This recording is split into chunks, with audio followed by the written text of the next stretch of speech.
Hey, ladies and gentlemen, what's going on? This is Mike Price, MoneyMikeMortgage.com.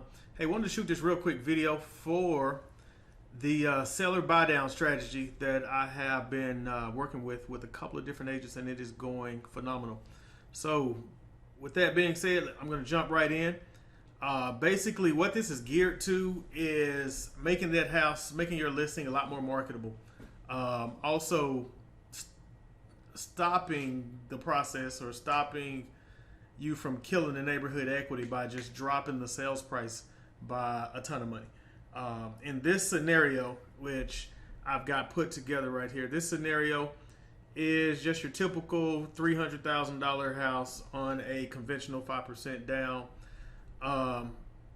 property here. So what we're looking at is in a typical property here at $300,000, 5% down. Obviously, loan amount's going to be $285 with an interest rate of 3.875%. Okay, so the cash to close on that is 24 grand. We're just going to use some round numbers here. Now, I want you guys to look at what happens when your properties don't move. I mean, now typically when they're not moving for a set amount of time or however long that may be for you, what most agents do or what most people are going to do here is they're going to go in here and they're going to reduce the price. So I just took that house that's $300,000 and I just took it to $290. I check Zillow a lot, so I see a bunch of properties get dropped down to about 10 grand. All right, so down payment still stays the same, 5%. Now the loan amount for that buyer is going to be $275. All right, same interest rate. Cash to close went down slightly because the loan amount went down. So now they're looking at $2,300. But what I want you to see here is your seller net proceeds just went from $300,000 down here to $290. So you reduce the sales price 10 grand. Naturally, they're going to get $10,000 less money. What that did for the person buying that house in this apples to apples comparison, they went from 3.875 to 3.875. Same deal, same house. Seller's just getting less money. You just saved that buyer $50. Okay, so $10,000 in this particular scenario saved the buyer $50. All right, so here's a strategy that most people don't even think about doing. They would rather drop the sales price instead of going to the seller and saying, hey, instead of dropping the sales price, how about we pay some of the closing costs to make this deal a lot more marketable? Okay, so now instead of selling it for $290, we're back at the original sales price here. We're back at $300,000, 5% down, loan amount still 2.875. But instead of dropping the sales price $10,000 right here, we cost the seller $4,600 because we decided to pay some of the closing costs, which allowed the buyer to buy the interest rate down to 3.375. So now the house is a lot more affordable for the buyer. The seller's paying $4,600 in closing costs instead of taking a rate reduction. Now, by doing that, you just made the property a lot more marketable for someone who's looking at it, because now that same house costs more money, is $80 cheaper than what it would have been if you didn't do it. So now instead of saving $50, they're saving $80 a month.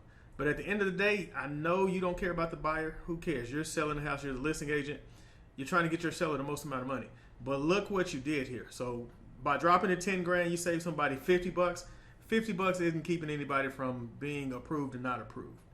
But here, you saved them $80. Maybe someone may qualify on $80, but regardless of the fact, here's what you just didn't cost your seller.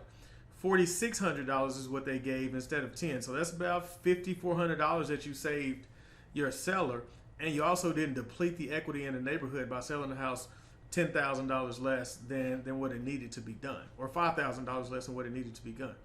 Now, in this last column over here, I've got a price versus rate. And basically what this means, or what this shows you, is in order to create this savings of this $80 over here for the buyer, you would have needed to discount the sales price $17,000. So let me make that clear.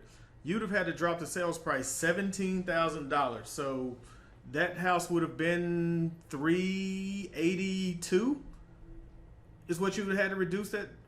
Well, shoot, basically $18,000. So the price of that house would have been actually $282. I'm sorry. So you'd have had to reduce the price of that house $18,000 to get the same results as you did by having the seller pay $4,631. And what this amounts to is 1.625 in closing costs. Now, this is not an exact science. This is just this scenario that I just priced out to see what it would take to get that rate down to 3.375. So instead of costing your seller $17,000 to lower the sales price so that the buyer can come in and save $80, you essentially did the same thing by not reducing the sales price 10 grand or whatever that number may be, or not killing the equity in the neighborhood. And so it's better this way. So you should probably, what I would do is get aligned with your lender and see if they can put you something together like this. If you're an agent out there that you're looking to discount a sales price because your property isn't moving. Now, this deal works in a number of different ways. We can put together scenarios for your specific situation. If you've got a property out there that's not moving, you're thinking about reducing it $30,000, $40,000, give me a shout, because it really doesn't make a whole bunch of sense. I mean, obviously you can see dropping it $10,000 is going to save someone $50. $50 isn't keeping very many people from qualifying for the loan. So at the end of the day, it's not about the price of the house. It all comes down to affordability. I mean, we'd all be driving Bentleys if they were $500 a month, but most of us aren't because they're $1,500 a month. And so people really don't care about the price of the house, is what they can actually pay for and what they can actually afford. And so the beauty of this, what I would think is, imagine you going to your seller and saying, hey, I want you, instead of dropping this sales price $10,000, I want you to offer $4,600 in closing costs. And now on top of offering that, we're going to tie that to, hey, you get the closing costs if you go through my lender. And so at that point, you kind of get a little bit of control over the situation to know what's going on with the loan at all times. You get to know, hey, if they're approved or if they're not approved, if you're wasting your time on somebody who's really never going to close on the house at all.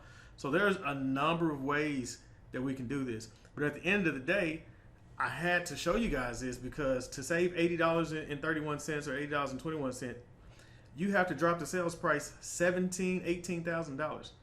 This $80 right here is not keeping anybody from buying the house. I can assure you that. This $50 isn't making a bit of difference for dropping the sales price for 10 grand. But just to show you guys the math, this deal is actually pretty amazing. Now, my agents that have listings, we do this, we run through it, they love it. Imagine going into a listing appointment with the potential client and saying, hey, I'm not going to ask you to drop your sales price 10 grand because that's only going to net the buyer $50, but I will offer $4,600 in closing costs. And the house down the street, guess what they're offering in closing costs? Nothing. This is definitely a way to help you stand out. Hey, didn't want to make this video too long. Mike Price, give me a shout. I'm here for your mortgage needs. I can definitely help you out. My direct line, 214-264-5707. Hey, there's a link under here for those of you guys who want to take a look at this. Check it out. See what it can do to help you out. Talk soon.